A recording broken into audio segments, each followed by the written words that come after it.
ధ్యానమందు వినియోగించాలి. ధ్యాన సాధకులకు బ్రహ్మచర్యము వ్రతము చాలా అతి ముఖ్యమైనదంట. ఎక్కువ ఇక్కడ వ్రతం ఏ ప్రకారంగా శ్రద్ధతో అతి జాగ్రత్తతో నియమాల పూర్వకంగా మనము చేస్తామో అదే ప్రకారంగా దీన్ని అనుష్ఠించాలి. మనం వ్రతాలు ఎలా చేస్తాము, ఏ వ్రతమైన పండుగలప్పుడు చాలా నిష్ఠతో చేస్తాం, చాలా పవిత్రమైన మనసుతో చేస్తాం. అలాగే ఈ ధ్యాన సాధకులు కూడా ధ్యానశీలుడు వ్రత చూడమని, దీన్ని ఏమంటారంటే బ్రహ్మచర్యం ఇంకొక పేరు వ్రత చూడమని, ఒక వ్రతంలాగా అనుష్ఠానించాలి, అలా చేయాలి, కలుగుతుంది ఉంటుంది.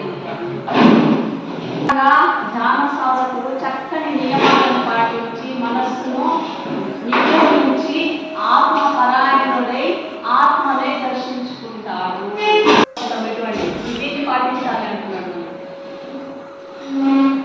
బ్రహ్మచర్యం యొక్క ఫలితము అపారం, చాలా శక్తి ఉంటుందట అందులో. ఈ వ్రతం పాటిస్తే ప్రపంచంలో ఇంతవరకు అవతరించిన మహాత్ములందరూ కూడా లోకమున గొప్ప గొప్ప ప్రవక్తలు మహనీయులందరూ కూడా ఏదో ఒక రూపమున బ్రహ్మచర్య వ్రతాన్ని పాటిస్తారు. వాళ్ళు ఇల్లు ఇచ్చి అంటే ఎక్కువ సంసార గృహస్థాశ్రమంలోనే ఉంటూ వాళ్ళు బ్రహ్మచర్యాన్ని పాటిస్తారు. ఎక్కువ దీంట్లో మన సామాన్య జనుల్లాగా ఇందులో ఉండరు అని. దీపంలో మనం నూనె పోస్తే దీపం చక్కగా వెలుగుతుంది. అలాగే నువ్వు బ్రహ్మచర్య వ్రతం పాటించకుంటే ఆ దీపంలో నూనెలాగా కరిగిపోయి వెళ్ళిపోయి నీకు జ్యోతి వెలుగది అంటున్నాడు. దాని శక్తి అంతా ఉంటాడు. అంతే మహాత్ములు మహనీయులు ఎక్కువ శాతము ఈ బ్రహ్మచర్య వ్రతాన్ని పాటిస్తారు. ఎందుకంటే వాళ్ళు తేజవంతులై ఉంటారు. అటువంటి వాళ్ళు గొప్ప శక్తి లభిస్తుందట. వాళ్ళ ఫేస్ ముఖం చూస్తేనే ఇట్లా వెలుగొందుతుంది. వాళ్ళు శరీరాన్ని చూసినా వజ్రకాయలాగా దృఢంగా ఉండగలుగుతారు. వాళ్ళకి నష్టం కాదు. అది చాలా గొప్ప శక్తివంతమైనది. మన జ్ఞానేంద్రియాలను వికసింపజేస్తుంది, మన శరీరాన్ని దృఢంగా చేస్తుంది. అంటే సడలింపని అంటే తొందరగా వృద్ధాప్యం ధరించేది దీనివల్ల.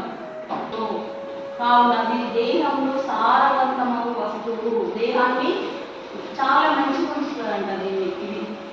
అయితే అటువంటి అమూల్య వస్తువులు విషయభోగములందు వ్యక్తం చేయట విఘ్నులకు సరికాదు అంటున్నాడు.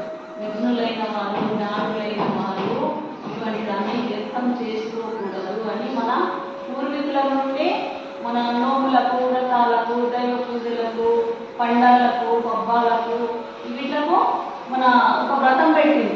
ఈ వ్రతం చేయాలి, ఆ వ్రతం చేయాలి, శుద్ధిగా ఉండాలి అని మన పెద్దల నుండే ఉంది.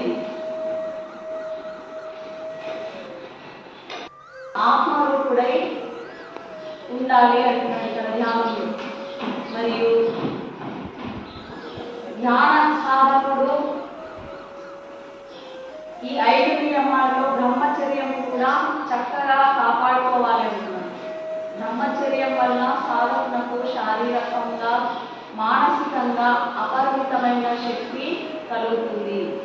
బ్రహ్మచర్యం అను పదనకు బ్రహ్మమునందు చరించుట సరిగ్గా అవుతుంది. లోపట ఆహారం అనేది పరమార్థ సాధనలను గొప్ప విషయము. దీనిని కాదని కొందరు అంటారు, కానీ కాదు, సరికాదు. ఆహారం కూడా నియమాలు పాటించాలి. ఇక్కడ చాలా ఇక్కడ ప్రాధాన్యం ఉంది ఆహారానికి కూడా. ఆహారం యొక్క నియమాలు పాటిస్తే అది చక్కగా లేచో మోక్ష సాధన వైపు వెళ్ళవు. నువ్వు ఆహారం తింటూ నిద్ర అవుతావు అని ధ్యానం మాత్రం చూడదు. నీ జీవితం అంతా తిండి కోసమే జీవించినట్టు అయిపోతుంది, తినడం కోసం నీ జీవితం అయిపోతుంది. అలా చేయకు అంటున్నాడు ఇక్కడ. తినడం కోసం మన జీవితం రాలేదు. ఆహారము మన జీవితంలో, ఆహారము నిద్ర, ఈ రెండుకి మనము ఎక్కువ కేటాయించుకుంటాం. టైం అంతా దీనికి కేటాయించుకుంటాం. నిద్రకు 8 గంటలు, ఆహారానికి మనం వంట చేసుకోవడానికి. ఈ మన లోపల 2 దొంగలు ఉన్నాయి, 2 దొంగలు ఉన్నాయి, ఆహారము, నిద్ర. ఈ 2 దొంగలు మన లోపల మన సమయాన్ని మనల్ని హరించి వేస్తున్నారు అనుకోండి. మన సమయాన్ని, ఆహారము, నిద్ర అనే 2 దొంగలు మన సమయాన్ని అపహరించి వేయుచున్నారు. అవివేకులకు దాదాపు కాలమంతయు ఈ రెండింటిలోనే గడిచిపోతున్నది.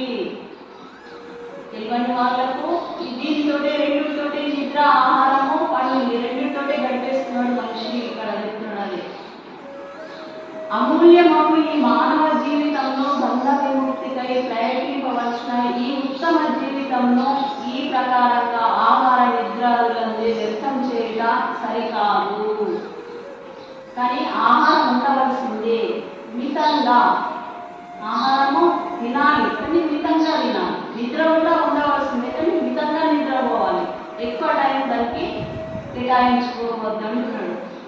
జీవిత నిర్వహణకు పరమాత్మ చింతనకు శాంతి లభించదు, భోగ విషయంలో కూడా శాంతి లభించదు. కానీ అవి లభించినా కూడా క్షణికములైనవి. ఈ పూటకే ఈ క్షణము ఈ కొన్ని నిమిషాల మట్టే ఆ శాంతి లభిస్తుంది. కానీ మహనీయులు శాంతి కొరకే బయట వెతక తన హృదయంలోనే పరిశోధించి దాన్ని ఆత్మను ప్రాప్తించుకున్నారు. ఆ భగవంతుడే హృదయంలో ఉంచుకున్నారు వాళ్ళు. సంతుకితే దేవుడితే సంతు, వాళ్ళు ఆత్మను జ్ఞానం చేసి ఆత్మను ప్రాప్తించుకున్న భగవంతుని దగ్గర ఉంచుకున్నారు. సంతులు ఎక్కడ ఉంటారో భగవంతుడు అక్కడ నివాసం అయ్యాడు, భగవంతుడు ఎక్కడ ఉంటాడో సంతులు అక్కడ వాళ్ళ దగ్గరనే ఉంటారు. ఇద్దరు ఒక దగ్గరనే ఉంటారు. అంటే అటువంటి నియమాలు వాళ్ళు కఠిన నియమాలు పాటిస్తారు. నియమాలు పత్యం వాళ్ళకి ఏంటంటే పత్యం అదే సత్యం ఒకటి పత్యము, నియమాలు కూడా కఠినంగా పాటిస్తారు. ఎప్పుడైనా తినరు, ఏదంటే అది మాట్లాడరు, ఎక్కడైనా తగ్గిపోరు, ఆ నియమాలు చాలా కఠినంగా పాటిస్తారు వాళ్ళు. కాబట్టి భగవంతుడు వారి దగ్గర నియమైన, అందుకని వాళ్ళ పాదం సోకినా వాళ్ళ దర్శనం తీసుకున్నామా జనులు తరించిపోతారు. మన పాపాలన్నీ పటాపంచలైపోతాయి వాళ్ళ దర్శనం తీసుకుని. అదొక పవిత్ర గంగ వాళ్ళకి. వాళ్ళు ఎక్కడుంటే అక్కడ పవిత్ర గంగ ఉంటుంది వాళ్ళకి. ఆ పవిత్ర గంగలో మనము సామాన్య మన దేవుళ్ళకు మనం దర్శనం చేసుకున్నాం, వాళ్ళ శబ్దాలు విన్నా మనం తరించిపోతాం, మనం పవిత్రమైంది. అట్లా ధ్యాన యోగం మరి ధ్యాన సాధకుడు ధ్యానం చేసేటప్పుడు ఎలాంటి ఆహారం తీసుకోవాలి అని మళ్ళీ ఇక్కడ అర్జునుడు కృష్ణుని అడుగుతాడు. ఎలాంటి ఆహారం భుజించాలి, ఎలా తీసుకోవాలి అంటే అధికంగా భుజించరాదు, కడుపు నిండా తినరాదు, హాయిగా మత్తెక్కిస్తుంది, మంచిగా పడుకోబెట్టది. ధ్యాన యోగంలో సహాయకారకులకు ఉండు ఆహార విహారాల గురించి ఇక్కడ అర్జునుడికి ఆహారం గురించి బోధిస్తున్నాడు. అధిక ఆహారం భుజించు వారికి ధ్యానం కుదరదు, మితాహారం సేవించు వారికి మాత్రమే ధ్యానం చక్కగా పడుతుంది. నిండా తినే వారికి ధ్యానము సరిగ్గా కూర్చోలేదది. మితాహారం అంటే సగం కడిపే తినాలి. 4% 2% ఆహారం తినాలి, 1% వాటరు, 1 భాగము ఖాళీగా వదిలేయాలి మన కడుపు. అప్పుడే మనకు సరిగ్గా జీర్ణమైంది. లేకపోతే ఇప్పుడు మన గ్రైండర్లో చూడండి, గ్రైండర్ వచ్చేటప్పుడు కొద్దిగా ఇంకా తక్కువ వేయాలి. ఇంకా తక్కువ వేస్తే గ్రైండర్ మంచిగా తిరుగుతుంది. అది నిండు ఇస్తాం అనుకో, మూత నిండుగా గ్రైండర్ సరిగ్గా తిరగదు, గ్రైండ్ కాదు. ధ్యానము ఇలా నియమాలతో ప్రతినిత్యము ఎప్పుడైతే ధ్యానాన్ని మనస్సును నిగ్రహించి పరమ శాంతి, శాంతి లేని వాడికి, శాంతి పోగొట్టుకున్న వాడికి ఏం లభిస్తుంది? ధ్యానం చేస్తే పరమ శాంతి లభిస్తుంది. ఇప్పుడు సీత వెళ్ళిపోయినాక రాముడికి శాంతి లభించిందా? లభించలేదు. శాంతి కోసం అంటే సీత కోసం పోతే అప్పుడు ధ్యాన సాధన ద్వారా మనము శాంతి, పరమ శాంతి మనకు ధ్యానం ద్వారా లభిస్తుంది. ఆ శాంతి ఎటువంటి సాక్షాత్తు భగవంతుని దర్శనం అవుతుంది అంటున్నాడు. ఇటువంటి ఈ నియమాలు పాటిస్తూ ఆ భగవంతుడే మనలో నివాసం ఉంటాడు. ఆయనకు ఏం అవసరాలు పాటించి వ్రతాలు చేస్తారో, ఇటువంటి నియమాల వ్రతాలు భగవంతుడు వాళ్ళ హృదయంలోనే కొలువై ఉంటాడు అని చెప్తున్నాడు ఇక్కడ భగవంతుడు. అంత సంతోషం అంట భగవంతుడికి ఆ నియమాలు. ఎప్పుడు లేవాలి? మనం 9-10కి పడుకుంటే ఆ 10కి పడుకున్నా కూడా సంతు యొక్క గ్రంథాలు చదువుతూ 1 అర్ధగంట పడుకోవాలి అంటున్నాడు. మన మైండ్ మంచిగా ప్రశాంతంగా ఉంటుంది అక్కడ 1 అర్ధగంట. 10 కంటే ముందు సంతు భగవద్గీత, సంతు చరిత్ర గ్రంథాలు 1 అర్ధగంట చదివి పడుకోండి.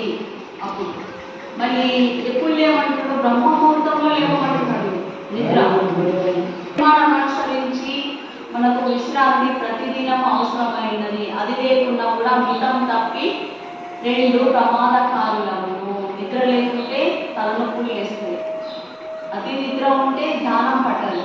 నిద్ర లేకుంటే రోగాలు వచ్చేస్తాయి. అది కూడా కరెక్ట్ కాదు అంటున్నాడు. కాబట్టి సాధకుడు ఆహార నిద్రల రెండింటి యందు మితత్వమును పాటిస్తూ ఆధ్యాత్మిక సాధనలందు పురోగవృద్ధి చెందండి అని ఇక్కడ అర్జునుడు శ్రీకృష్ణుడు బోధిస్తున్నాడు. కాబట్టి ప్రతి ఒక్కరూ మితంగా సేవించాలి.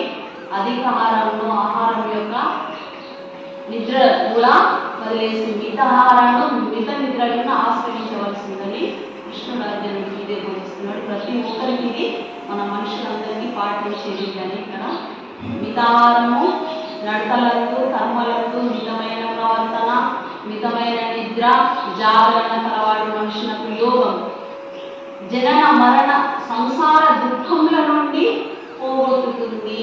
ఈ మితంగా తినడము, మితంగా నిద్రపోవడము, మితంగా మాట్లాడడము అన్ని మితంగా ఎవరైతే చేస్తారో ఇది వారు జనన మరణ దుఃఖాల నుండి వాళ్ళని తొలగిస్తుంది అని ఇక్కడ మనకు